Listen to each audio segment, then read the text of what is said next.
Amigos de Biblia Libre, bienvenidos a este nuevo Cara a Cara. Hoy traigo un pastor que realmente no sé cómo se llama, no lo conozco, no sé si es de buena doctrina o no, la verdad no tengo ni idea. Ni siquiera sé quién eres.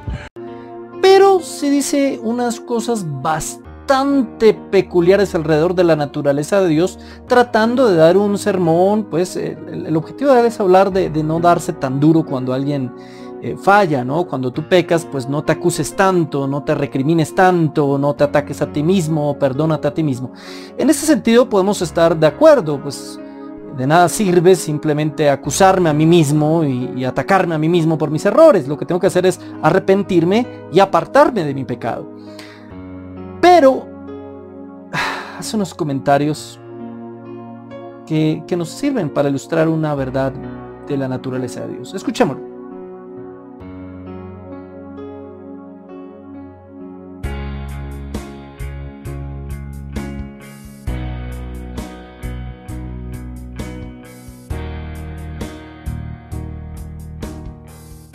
No debemos de ser tan duros con nosotros mismos.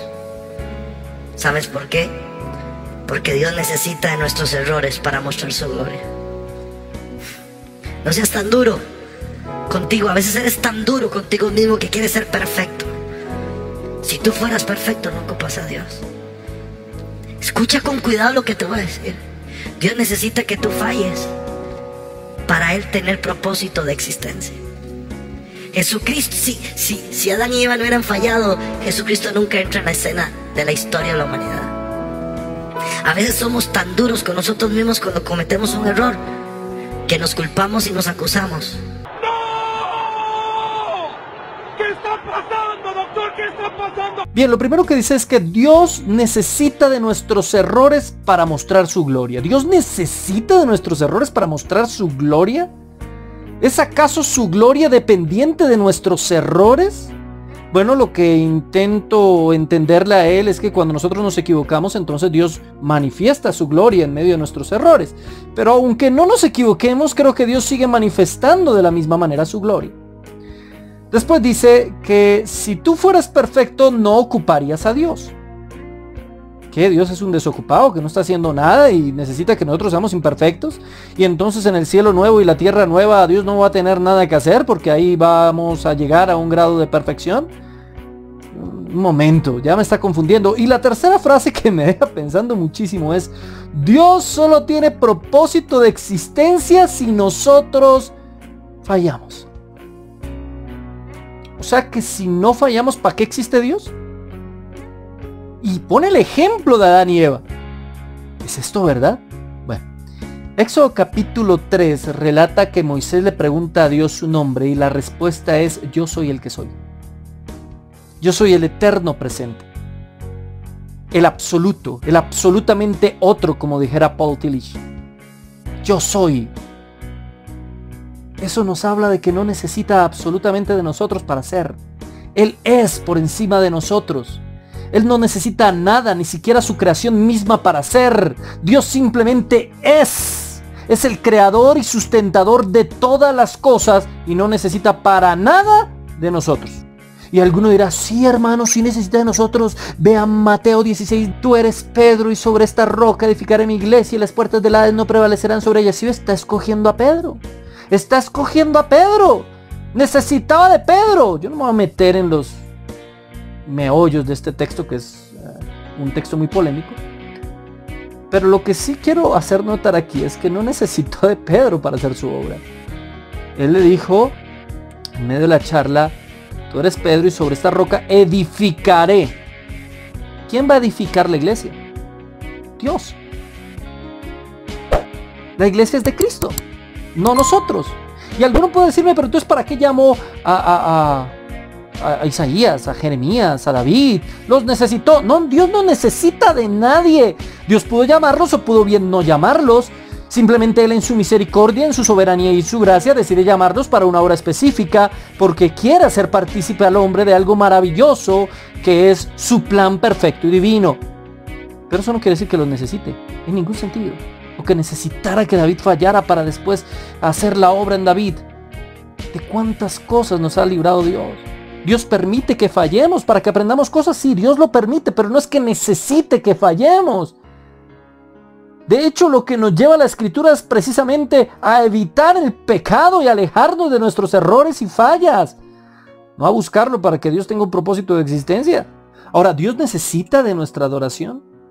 Hechos 17, 16 al 34, relata la visita del apóstol Pablo a Atenas. Y allí Pablo deja clara la diferencia entre el Dios verdadero y todos esos falsos dioses que tenían en el Areópago. Él dice: el Dios que hizo el mundo y todo lo que en él hay, puesto que es Señor del cielo y de la tierra, no mora en templo hecho por manos de hombres, ni es servido por manos humanas, como si necesitara de algo, puesto que Él da a todos vida y aliento y todas las cosas. ¿Se da cuenta lo que dice Pablo?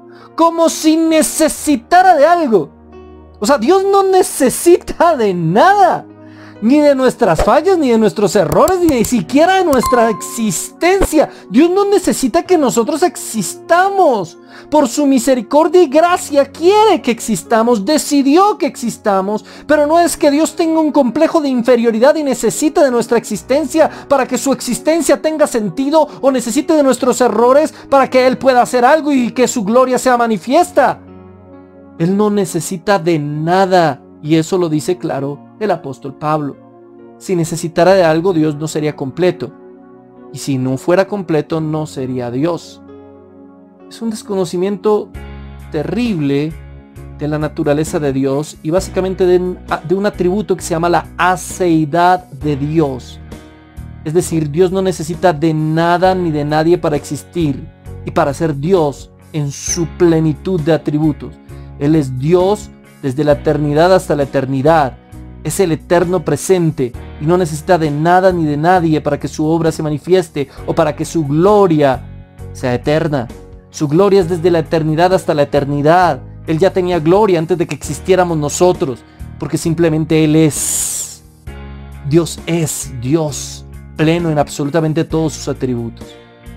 Muchos de los errores en estas prédicas yacen precisamente de no conocer los atributos de Dios. Que de hecho la palabra atributos en sí misma es una incorrección teológica. Deberíamos hablar más bien como de las perfecciones de Dios. Pero bueno, histórica y teológicamente se ha hablado siempre de los atributos de Dios.